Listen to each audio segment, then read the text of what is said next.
Hello guys, uh, this is one more video regarding how, how can you be fast in the Formula Renault 2.0, this time in Zolder.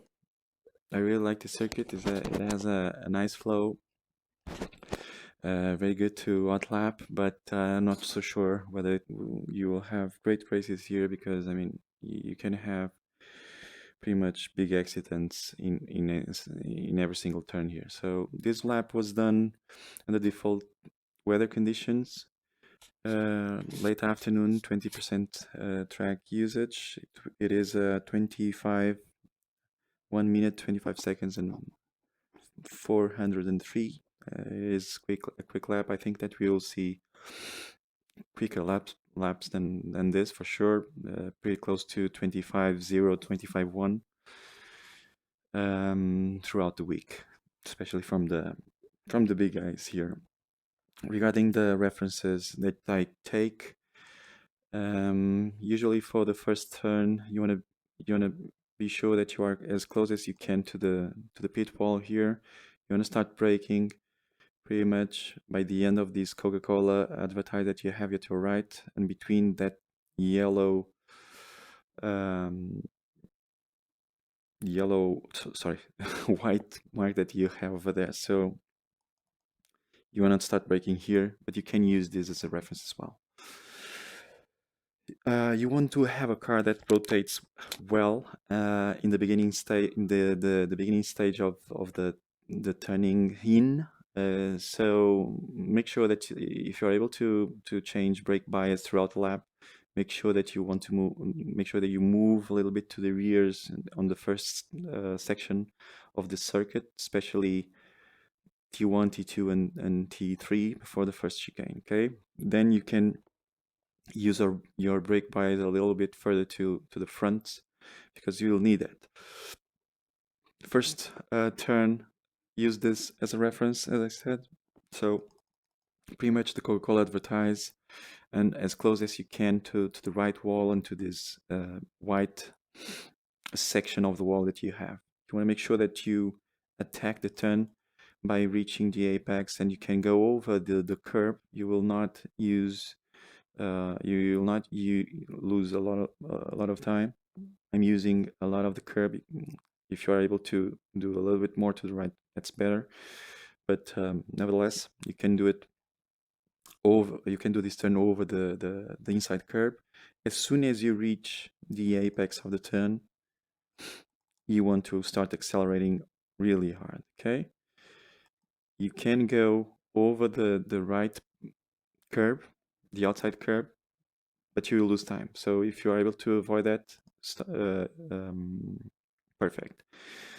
For T2, you will use that specific reference that you have at your left. So it's a small house. I don't know whether it's a steward spot or whatever, but you can use that to start braking. You don't need an awful amount of brake input to T2, but you want the car to rotate. So make sure that you start braking here. You want to make sure that the car rotates well. You downshift to to fourth gear. As soon as you reach the apex, start accelerating very hard. Make sure, and this is the first stop that the first spot that you have in this track where you can damage your car. Make sure that you avoid the outside curb. As soon as you reach, soon as you reach the outside curb, you want to keep to the right of these red and white bumps that you see over there. Because I mean, if you go over those bumps, you will damage your car, and you will damage your car by an awful amount of time, minimum 0.5 of a second per lap that you will lose here. Okay, so avoid this by any way that you can. So actually, T3 is done under full acceleration, and then you prepare for T4. On T4, you want to use as a reference the end of the tarmac at your of your left here. here you can use this as a reference. You will only need a small input of brakes. So you want to trail brake a little bit, just a small input, and then downshift to fifth gear. You are on, at this moment of the lap, you are in sixth gear. You want to downshift to fifth, and as soon as you reach the apex, start accelerating once again. So start braking, just a small amount, trail braking up until this moment. As soon as you reach the apex, full throttle. Do not go over over the outside part of that curb. Okay, you can use this curb, no problem. Don't go further to left because you'll lose time. Now you start preparing for the first chicane of the track. Uh, it's a very hard one. It's very easy to overshoot this one. So make sure that if you miss your braking spot, you miss it by being early, not late, because otherwise you'll end up ruining your race or damaging your car. I use as a reference the light post that you see over here. So after the 100-meter marks, I would say like 75 meters before the actual turn. I'd not use seventh gear. I'm using only sixth in this circuit, on this particular circuit. You want to start braking hard. You will downshift to third. And as you see, I start braking over here. Downshift to third gear. You can use the inside curb just by a fraction. You can use up until this. Perfect. This was well done. And then you can use the outside curb just. Then this is the maximum that you can use. Okay, because if you go over these white bumps that you see over here, you will damage your car, or you will start learning how to fly on the Formula Renault. So don't do that, because you'll pretty much ruin your chances of finishing this race. If you feel by here that you will not be able to avoid those bumps over there, you just use the sand over here and go straight. Okay, it's very easy to maintain the control of the car. If you do that, you will get slow down penalty, but you will not damage your car. Okay, start accelerating really hard. You have to have a car that handles well these bumps, the ones that you can go over. Preparing for the second chicane of the circuit, you want to make sure that you start braking pretty much on a little bit before the blue advertise. I'm start braking a little bit before that steward post.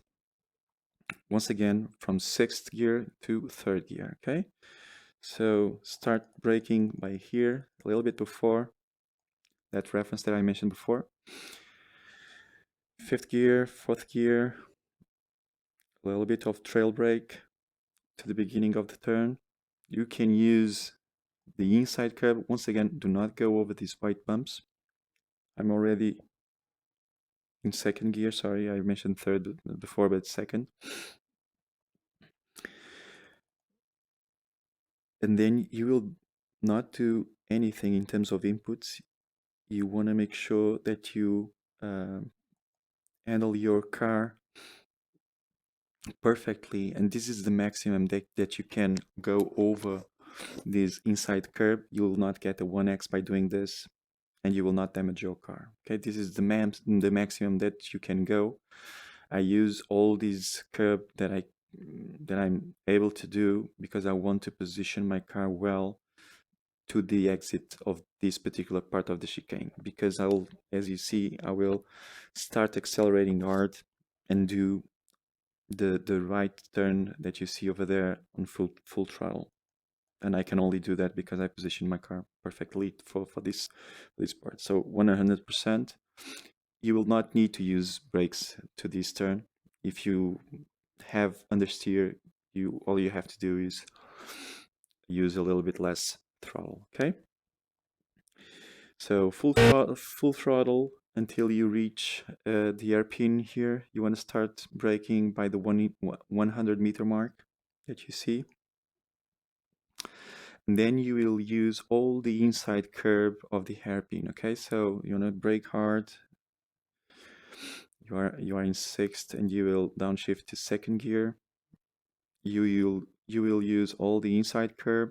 You will find that this part of the track here has a lot of grip. You can start accelerating really soon, and you can use the outside curve without any issue. Okay, so full throttle and preparing now for the last chicane.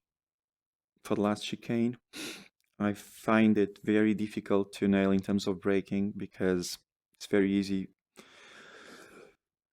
Sorry, it's very easy for the car to be unsettled. The car does not want to brake basically here, even if you move the brakes to your fronts. It's very easy to have lockups in the inside front tire, the left tire. It's very easy to do that, and you want to make sure that you use the inside curve. But let me go a little bit backward just for you to see where I start braking. Basically, you see the light post once again used as a reference, or if you are not paying attention to these references, you can use the reference of the bridge here a little bit before. Okay, do not go after, do not start braking after the bridge. You want to start between the light post and that bridge. So start braking, hard braking once again. Second gear, use the inside curve. Do not go, once again, do not go over the white bumps that you see at your left over there, because they will damage your car. Okay, do not go over those. And then you can pretty much use just your throttle to do the right turn that you have for the main straight. So use your throttle. As you can see, I'm using the throttle. Then I reduce just by a small amount the input that I'm doing, and once I get the car positioned, start accelerating hard once again. It's very easy to have oversteer here. That's why I do an early shift to third gear to have more control on the rears in terms of the power transfer. This is basically a lap. It was a quick lap, as I mentioned before, 25.4. So pretty close to Martin's reference. I think that we can go this week a little bit faster than he did. We will see the fastest guys here doing 25.0, 25.1 under these same conditions. I think that I can go faster than I did in this particular lap. But nevertheless, the important thing in these videos is for you to create references. Okay. In terms of setups, I'm using pretty much almost full downforce, not full downforce, but almost that. I think I have already mentioned this on a previous video, but this car reacts on each and every change that you make on your dampers, and the way that I have made my setup this week, I really spend time adjusting, especially the front bumps and rear rebounds, because the way the car felt under braking made a huge difference as soon as I got it the way that I preferred to have the car, and that quickly reflected on the laps that the lap times that I'm doing. So make sure that it is important for you to understand how this car reacts, and it is important for you to understand that if you are trying to address how the car behaves under braking, you want to address front bumps or rear rebounds. If you want to address how the car reacts when you start accelerating, you want to address the front rebounds and rear bumps. Okay, if you consider only the dampers, because there are other things that you can use to in the setup of the car that also has an impact on those transitions of weight. But nevertheless, if you spend the time adjusting dampers, you'll probably notice the difference on the car, and it's very easy to be quicker just by having small changes being done on the dampers. Usually I do not change the spring settings throughout the season. I use even springs on fronts and rears, but I typically adjust dampers depending on the circuits. Okay, so hope you enjoy. Here you have the full lap without my voice. Take care, guys, and have a great week of races. Okay, good luck for you.